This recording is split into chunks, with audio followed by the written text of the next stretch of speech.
Hi, and welcome again to Vantage Point's 12 Weeks to a Better Business Plan program. My name is Mark Williams. In our last session, we covered the final aspect of the SWOT analysis, namely threats. If you haven't already done so, spend some time identifying potential threats which may put you or your company at a disadvantage. It's worth the effort, because if you fail to plan, you're planning to fail. How are you planning on dealing with those threats?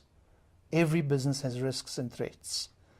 So if you plan ahead of time how you're going to deal with them, you can avoid the stress and panic that comes with being unprepared.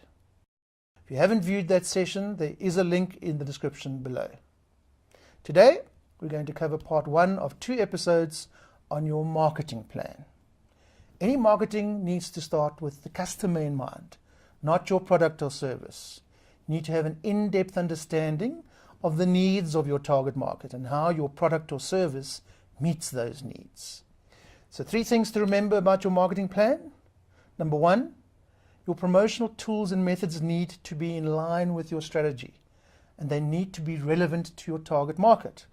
If your target market doesn't read the newspaper, for example, then a print ad would be a waste of money. Number 2, you need to consider the resources you'll need to execute your plan. How much money do you actually need? What are you going to spend it on? Do you need more staff? Are you going to outsource specialized functions like social media management or PR? And the final point, what are your unique selling points, your USPs? Consumers are bombarded with products every day. They need to know what makes your product or service different. Be clear about what makes you stand out from the crowd. Before our next session, identify your USPs. And if you'd like to connect with me, you can find me on Twitter, drop me an email, or visit the Vantage Point website.